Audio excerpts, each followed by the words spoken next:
What's up mga kaswer? So, dito tayo sa sa Baras. So grabe hanap natin sa bahay nila dito. Dito bahay mga kaswer, titignan natin kung ano papagawang makina nila. So, tara, samahan niyo ako.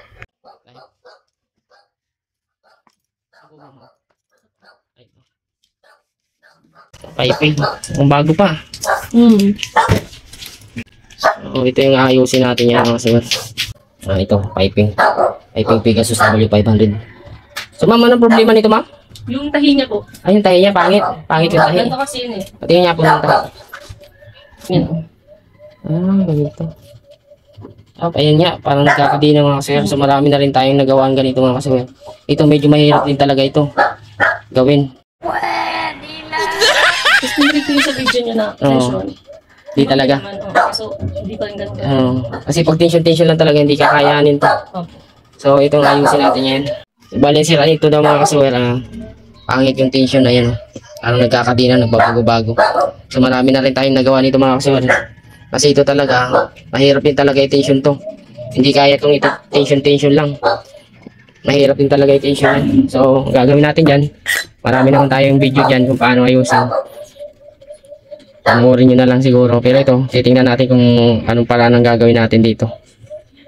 So, tara, umpisa na natin siya. So bago tayo mag-start mga kaswer, make sure at kung bago ka lang dito sa channel ko, subscribe nyo na ako, Jale Sewing Mechanic.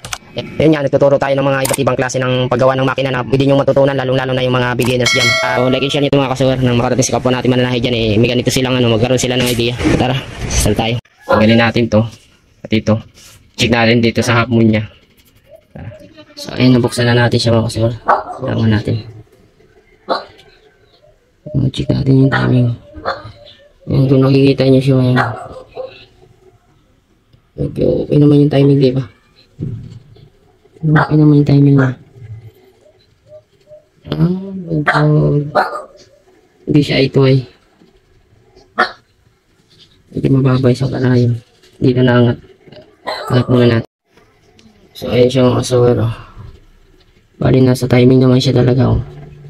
Ay ito ay naman siya. Pagdating dito sa likod, medyo ma-clearance siya rito.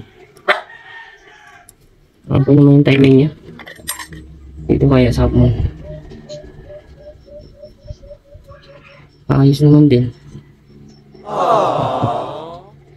So, kaya natin adjust ito. Okay naman yung timing niya. So try natin i-delay yung locker. Luluwagan natin ito rito. Wala natin papunta rito. Nakikita mo parang pudpud yung locker mga sir. So asahin ko nga lang muna ito. Nakikita nyo mga sir yung locker. Pudpud siya yung dulo. Pagaspang siya pag hinawakan. So asahin natin yan ng bahagya. Few minutes later. So ayun, balinasan na natin siya mga sir. Lagyan na natin.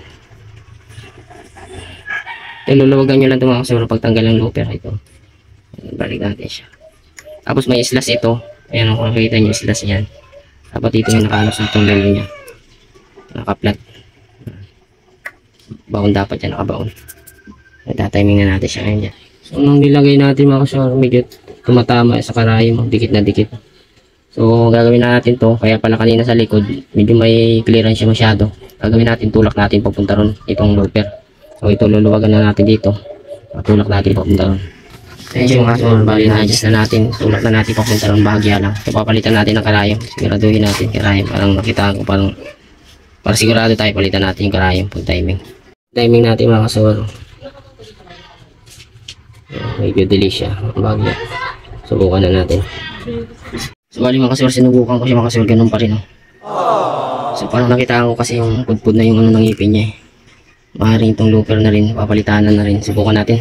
Hindi natin may extra tayo rito. Ay itong plato. Subukan din natin. Kasi pudpud na rin siya eh. Ayun natin. Subukan natin palitan kung ububra siya. Pudpud na rin kasi talaga yung plato. Manipis na masyado. Ayun natin palitan. Few minutes later. So ayun siya mga kaswer. Bale sinubukan ko na siya. Okay na siya. Ayun. Okay na yung tahi niya. Wow! Pinalitan lang natin ng plato mga kaswer. Kasi nga, yan, kita nyo naman itong plato na to. Wala, tad na eh. Manipis na masyado. Pati nga ang ngipin, nakitaan na rin natin kung papalitanan, pero gumana pa naman siya. Di, huwag na muna natin palitan. Yung plato lang talaga. Tsaka ito, yung dila-dila nyo. Masyado nung parang alam mo rin. Maliit na masyado. So, ito yung pinalitan natin kaya ito. Ayan, ayan. Okay na siya. So, raratratin na natin yan bago natin pasubukan sa may-ari. So, ayun siya mga kasawar. Bali, diratratan natin yan. Okay naman siya. Likod taas, likod harap. Okay naman siya. Subukan na natin sa may-ari. Subukan na natin sa may-ari. Palitan na ng ipin yan, te, kasi yung ano na eh, pupud na yung ipin eh. Kaya pag salang mo niya, hindi kagad siya kagad. Kumakagat. Kasi yung ipin niya, blaze na eh, patagilid na rin, pupud na rin.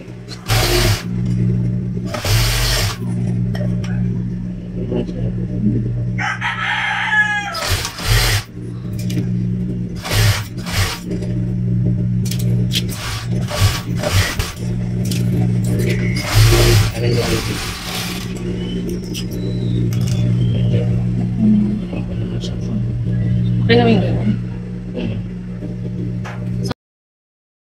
Okay na siya, no? Okay.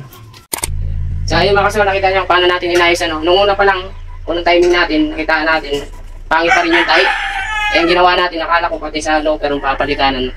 Chinik ko yung ngipin niya ka yung plato, yun, nakita natin yung plato muna, pinalitan natin yung muna yung plato. Kanya, unang sinubukan natin na pinalitan natin yung plato, umubra siya, yun, nawala siya. Nawala, gumanda yung tahi niya.